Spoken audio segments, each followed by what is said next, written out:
The Anglican Church and Elizabeth's Middle Way.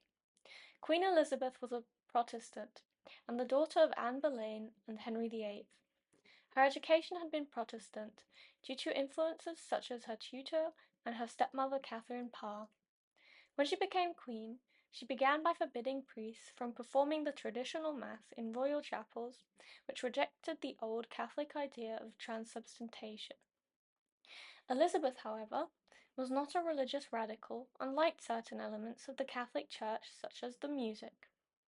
Because of the division of religion in England, Elizabeth came up with her so-called Middle Way, in hopes to unite the Protestants in the southeast and the Catholics in the north. This religion was considered Protestant. Another reason for this was to maximize her personal power and wealth by taking control of the church. However, Queen Elizabeth chose the less controversial title of Supreme Governor rather than Supreme Head, which had been used by her brother and father. Elizabeth stated that the church would remain in its episcopal structure. This allowed the two archbishops and various bishops to help her govern the church.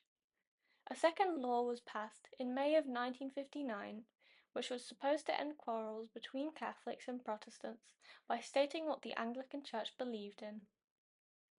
Despite the Reformation, there were still many Catholics in England. Those who held public office and were unwilling to accept Elizabeth as head of the church had their position stripped from them. To further fight the opposition, attendance at the Anglican Church was made mandatory. The Pope had ordered Catholics not to attend, but the people who followed this order were fined £1 a week. This fine was later raised to £20, which is roughly 2 years of work for the average citizen. In 1568, to combat the oppression of the Catholics, a new school for training Catholic priests was opened in the Netherlands. The goal was to train English Catholics to later go back to England and keep Catholicism alive.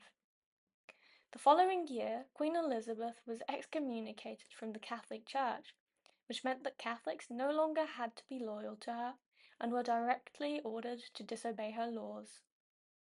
In the 1580s, a new Catholic threat emerged. The so-called Jesuits were a religious group dedicated to serving the Pope. They were sent to England as educators.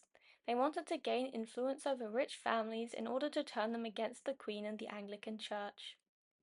Once they were in the country, they also helped to smuggle in new priests. To keep all of this a secret, they had so-called safe houses. The authorities grew increasingly worried by Catholic activity, which led them to pass a new law which made it illegal to convert people to Catholic faith. Another law was made to act against Jesuits, which made becoming a priest treason. All priests were ordered to leave England within 40 days. The Jesuits' safe houses were raided, and those who were caught were offered freedom if they converted to Protestantism. The others were executed. Most of the Catholic threat had been wiped out by 1603, and only around 10% of the population remained Catholic sympathizers. But only 2% actually embraced this. This was not only due to Elizabeth, though.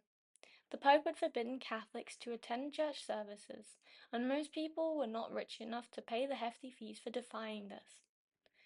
Few English Catholics also committed treason by plotting with England's enemies, which further reinforced the idea that Catholicism was dangerous and unpatriotic. Not only the Catholics were upset with Elizabeth's Reformation, though. The Puritans were also unsatisfied with her compromise. They believed that the Catholic Church was corrupt, and many of its traditions were not based on the Bible. Because of this, they found the Catholic parts of Elizabeth's Middle Way offensive. The Puritans became a big problem for Elizabeth, as there were many Puritan sympathizers in the Parliament.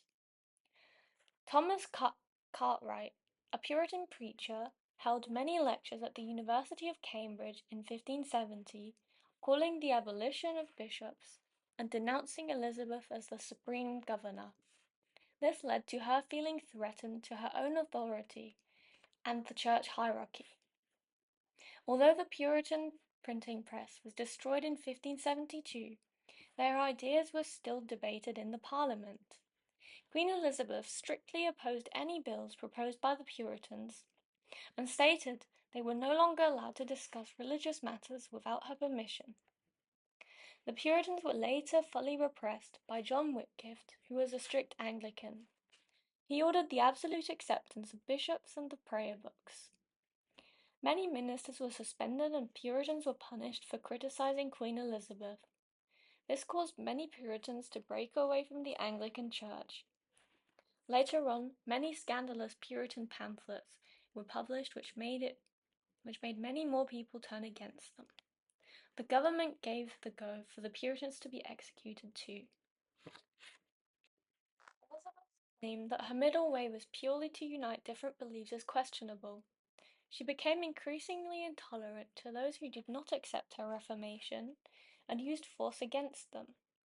In the end, most Puritans remained Anglicans, and very few Catholics spoke out against this new settlement. In the end, Elizabeth succeeded in winning over the majority of the population,